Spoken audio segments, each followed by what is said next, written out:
Hi, 6th grade tenor saxophones. My name is Mr. Stivers. I'm the band director here at Crosby Middle School, and this brief video is just to walk you through the audition for your 2016 JCPS All-County Band excerpt. So you'll notice all the information at the top of it.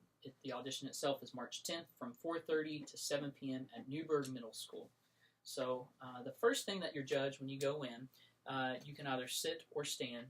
I always encourage my students to audition how they practice at home. So if many of them stand in practicing, then they need to audition standing. If they sit when they practice, they need to audition seated. So, but the first thing the judge will ask you is to play the concert B-flat major scale, which is at the top.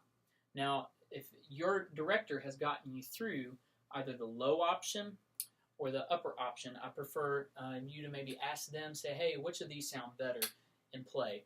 The first option I want to play for you on your concert B-flat major scale is the low range. The tempo asks for 108 beat per minute, but because this is a practice video for some of you, I'm going to take it down a little bit. So this is 72 beat per minute, okay? The low one, by the way, is all of the home keys plus your pinky on the bottom, not the top, the bottom. 1, 2, ready?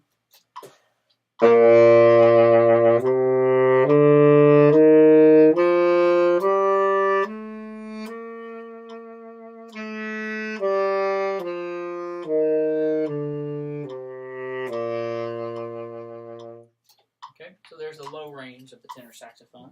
Those of you that feel comfortable in the upper range, just make sure that for the most part you're keeping this embouchure firm because you don't want your pitch to go flat. So it does take support from your diaphragm and a firm embouchure to keep it sounding good. Here we go. So here's the upper option starting on middle C. And keep that octave key down as we work our way back up to the top C and back down to middle C. 1, 2, ready.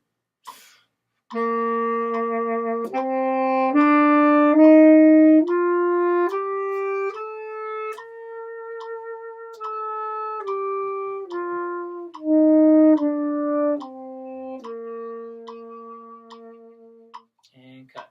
So now what I'm going to do is take this all the way to the required tempo. Reminder, on your key signature, tenor saxophonist, the F that you're to use is the first finger, right? And the B that we're to use is B natural, not B flat. So here we go. This is 108.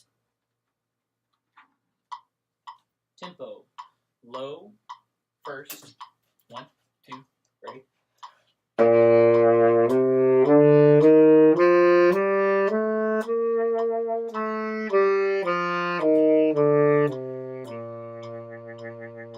Here's the top one, ready.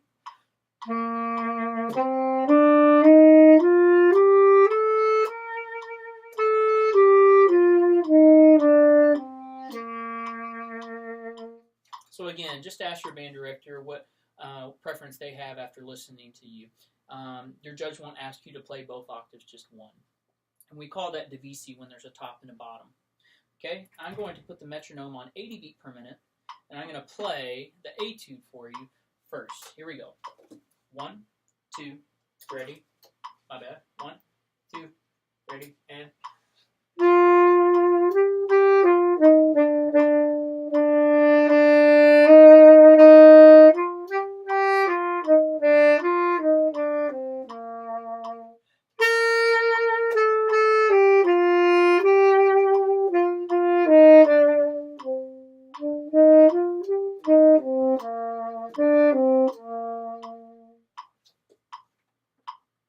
Okay, so if you can get your pencil ready, I just want to walk through a couple things with you that I feel are important.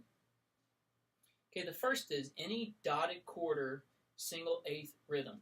Some of you may be there in your band books, or your directors had to skip to that part of the book to teach you this rhythm. Okay, in essence, if we are subdividing meaning feeling the sub-rhythms of a measure.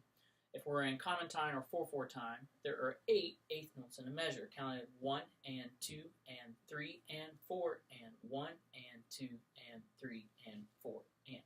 So a dotted quarter adds value to that single 1 and we're adding half. So now the beat would be 1 and 2. So with your pencil, I would like for you to write these counts in for measure 1. 1 and And I tell my students to write a plus sign for and, don't write the word and. 3 and 4 and. So again, that would be 1 and 3 and 4 and. Let's go on and jump to line 2 while we're on the subject of dotted quarters. Can you write 1 and 3 and 4? I'm in bar 5 if you're lost, so measure 1, 2, 3, 4, 5. It's the second line. 1 and 3 and 4. Now I want you to copy, cut, paste what you did in 5 and put it in 6. 1 and 3 and 4. So after you've done that, play through the rhythms and count them out loud. A couple options in terms of timing to make sure it's where you want it to be. I have my students clap and subdivide the rhythm. Let me model for you what that looks like. Here's measure 1. 1 and 2 and 3 and 4 and. Again, and. 1 and 2 and 3 and 4 and. So what I'm doing is subdividing those 3/8 notes that are felt in the dotted quarter, which is your G. Another activity I have my students do is to subdivide the rhythm. So you're going to play 3/8 notes on the dotted quarter G in measure 1. Again.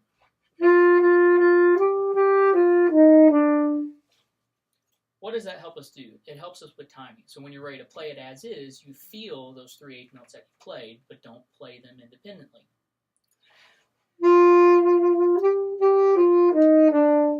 Look at line 2. Count and subdivide with me if you're ready for that exercise. 1 and 2 and 3 and 4 and. Next bar. 1 and 2 and 3 and 4 and. Play the subdivision, line 2.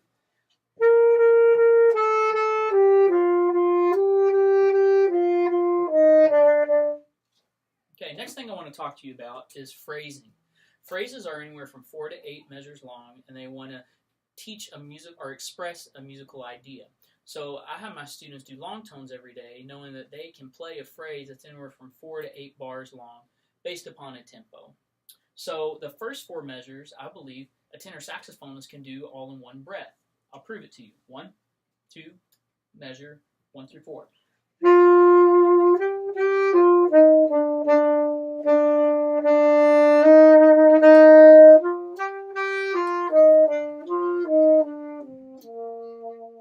I did all of that in one breath. So take your arrow. The temptation to breathe is in between bar 2 and bar 3, isn't it? I mean, you're getting louder with your air. That's what that marking is right there. It's called a crescendo. Gradually get louder to forte.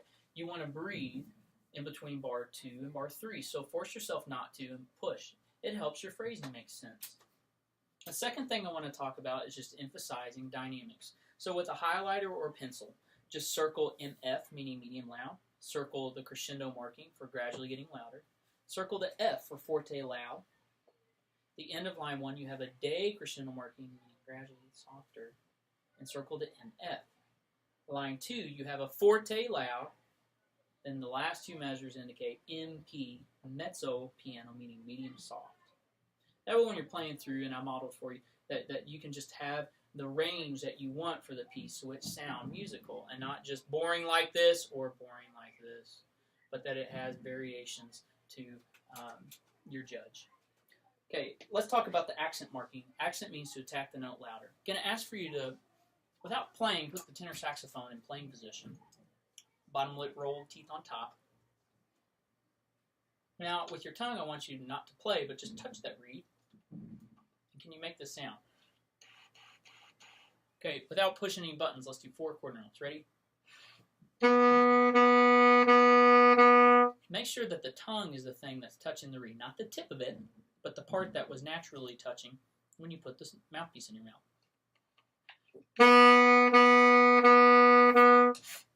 So those are just quarter notes used with air and tongue. Now, an accent requires a little bit more force, and it's more air than it is the harshness of the tongue. So all the air that's behind the tongue is what creates that emphasis, that attacking the note louder. The first occurrence is bar 2. Look at measure 2. Do that with me. 1, 2, measure 2. You also have them in the second line.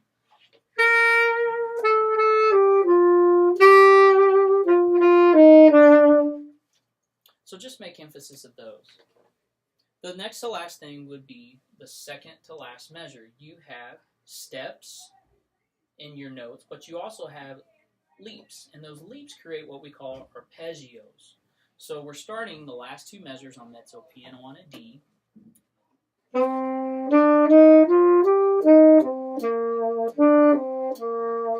Step, step, step, step, step, leap, leap. So on the A to the F natural to the D, right, that creates arpeggiation.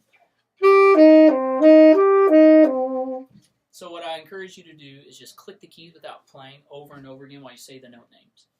D, E, F, G, A, F, D, C. Again. D, E, F, G, A, F, C, D. Do that over and over again with just the cleat, and then when you activate your sound, it's going to come out much easier. The last thing I want to do is play the piece up to tempo. So here is 104. 1, 2, ready?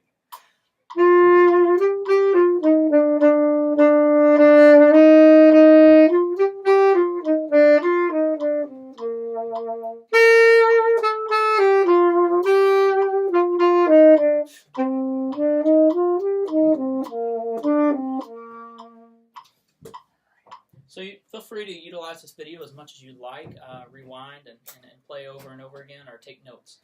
Wish all of you the best of luck as you prepare for your audition. Again, that is March 10th at Newburgh Middle School from 4:30 to 7 p.m. So in a second, you're going to see a link for more information about all of our all-county events based on our website. So again, the best of luck to you as you prepare for your audition.